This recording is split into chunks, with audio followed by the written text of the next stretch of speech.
4 बजे का लेक्चर है, अभी निकला तो टाइम से पहुंच जाऊंगा। थैंक यू, शुक्रिया साना जी, आज आपने सब संभाल लिया। हमारी तो हालत ही खराब हो गई थी।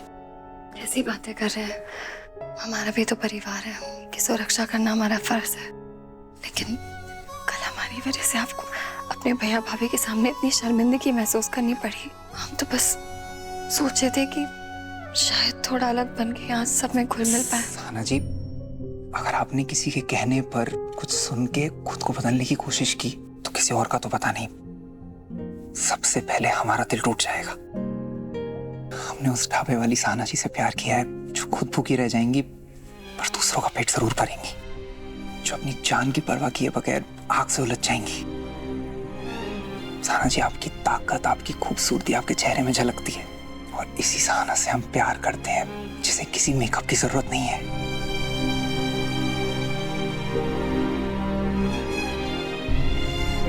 और अगर आपने हमारी इस प्यारी सी बीवी को किसी और के रंग में ढालने की कोशिश की ना, तो हमसे बुरा कोई नहीं होगा।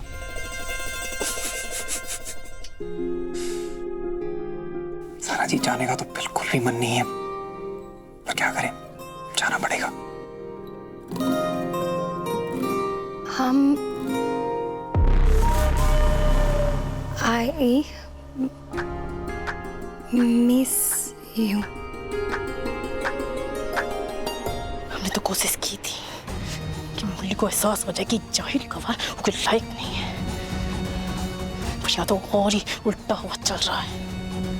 लेकिन हमें भी आता है हवा का भाव देखकर उनका रुख बदलना। सहाना बहू, बस देखती जाओ। चलिए, फाइनली आपने भी बोला, वरना हमें तो लग रहा था हम ही मिस करते हैं आपको। चलते हैं। ध्यान से जाइएगा। आप भी अपना ध्यान रखिएगा।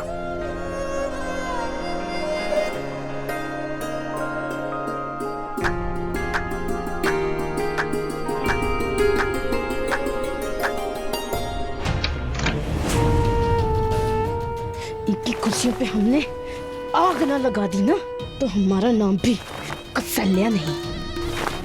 बहुत गर्व महसूस हो रहा है ना अपनी मां के ऊपर। कौशल्या, ये क्या कर रही हो? ये बहू के कपड़े क्यों तहस नहस कर रही हो? आपसे तो कुछ होता नहीं है, हम करते हैं तो पेट में दर्द शुरू हो जाता है आपके। उस पायल को बुलाए थे ये ढाबे वाली को नीचा दिखाने के लिए, आप खाली देखते रहिए, इसको तो हम धूल चटाएंगे। हाँ कौशल्या, वो ऊपर कपड़े सुखाने गई है, आकर देखेगी तो क्या सोचेगी? सोच के क्या कर लेगी? हाँ, हम तो चाहते हैं कुछ करें, पर देखो हम क्या करते हैं। हटिए।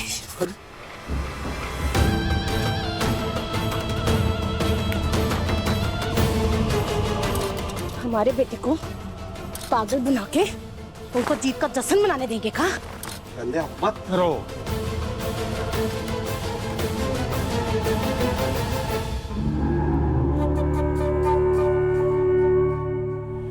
कौशल्या आ गई। वो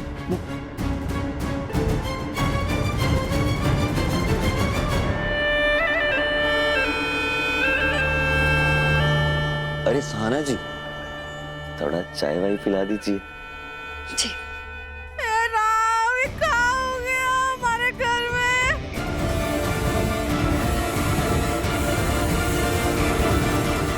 हमारा घर बर्बाद हो गया है, भगवान हमसे देखा नहीं जा रहा है, सब घबराहट हो रही है। अरे पर इतना सारा दिमाग आया कहाँ से? अरे हमको तो लगता है बहू के कपड़ों के साथ लग के आ गया है। हाँ, अब हमारा 20 साल पुराना फर्नीचर आज तक कुछ लगा है का? ये ढाबे वाले पता नहीं कैसे रहते होंगे, साफ सफाई तो रखते ही नहीं होंगे, है ना? इसका मतलब सारा फर्नीचर खराब होगा। इतना सारा पैसा लग जाएगा, सब खोखला हो जाएगा, बर्बाद हो जाएगा हमारा घर। मम्मी जी, पापा जी, हाँ, हमारे सामान में दीमक नहीं हो सकता। वो स्नेहा हर साल वो कुछ दवाई छिड़कवाती थी इन सब चीजों के लिए। तुम कहना क्या चाहती हो बहू? हम गंदगी में रहते हैं? नहीं, दीमक हमारे घर में पैदा हुई है। हाँ, यही कहना चाह रही हो ना? कैसे करेंगे? हमारे पास ना वो देसी नुस्खा है, हम सब साफ कर देंगे।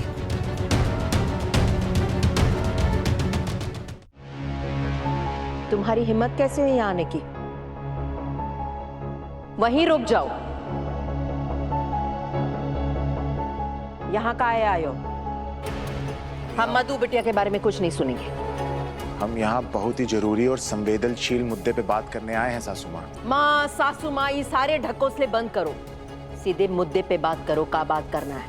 तुम्हारी और तुम्हारी माँ ना बहुत कुछ ड्रामा कर चुके हो। अब बस मुद्दे की बात करो और निकलो हमारे घर से। आपको जो कहना है कहिए, मगर एक बार हमारी बात सुन लीजिए। हम यहाँ मधु के बारे में बात करने नहीं आए हैं, बल्कि सिद्धू के बारे में बात करने आए हैं।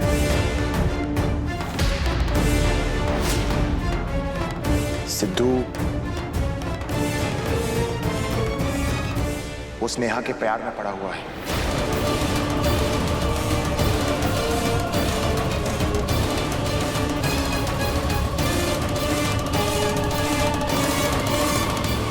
देखिए, हम जानते हैं आप स्नेहा को पसंद नहीं करती, लेकिन ये बात बताना भी जरूरी है कि ये जो कुछ भी हो रहा है उसमें स्नेहा की कोई गलती नहीं है। स्नेहा तो जानती भी नहीं है कि सिद्धू आपका बेटा है। सिद्धू ने झूठ बोल रखा है कि वो एक किसान है और आपके खेत में काम करता है।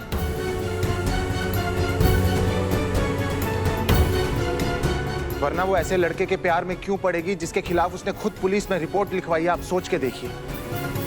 जो तुम्हारे गुंडे बेटे के खिलाफ कंप्लेंट की है, उससे हमारा फैमिली रिश्ता है। एक तो लड़की है, उसने ना पुलिस स्टेशन में शिकायत दर्ज की है हमारे सिद्धू के खिलाफ। वो लड़की का नाम बता दीजिए तो। जब हम अपने बेटे की शादी करवाएंगे ना, उसके साथ साथ तुम्हारे भी बेटे की शादी करवाएंगे, और उस लड़की के साथ जिसके वो प्यार में डूबा हुआ है। सिद्धू को रोकना ही होगा और ये सिर्फ आप कर सकती हैं माँ।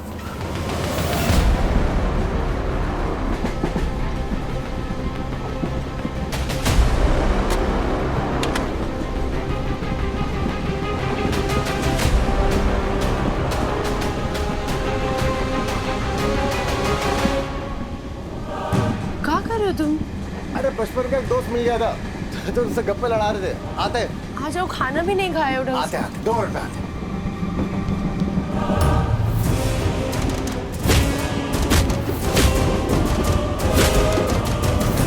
स्नेहा ऐसी लड़की नहीं है कि किसी के भी प्यार में पागल हो जाएगी। उसे अगर खुद सच्चाई का पता चलेगा वो तो छोड़ देगी सिद्धू को। अचानक ब्रह्म ज्ञान कैसे जाग गया? इतने दिन कहाँ थे? काहे नहीं बताया? पेड़ के नीचे बैठ के तपस्या में लीन हो गए का? बोलती बंद। तुमको लगता है तुम्हारे और तुम्हारी माँ के बारे में हमको पता नहीं का? तुमको क्या लगता है कि हमको ये बात पता नहीं कि तुम और तुम्हारी माँ की मिली भगत है? तुमको मालूम है तुम्हारी माँ क्या बोल के गई है? हमको धमका के गई है कि दुर्गावती देख लो, तुम्हारे बिटवा को उस चमची लड़की के साथ शादी करवा कर ही रहेंगे।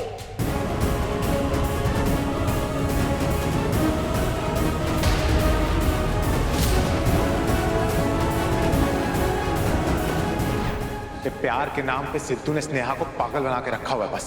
लेकिन अभी आप गंगा मौसी से इसके बारे में जिक्र मत कीजिएगा। तो माँ ने हमारी जानकारी का इस्तेमाल इनके साथ दुश्मनी निकालने में किया।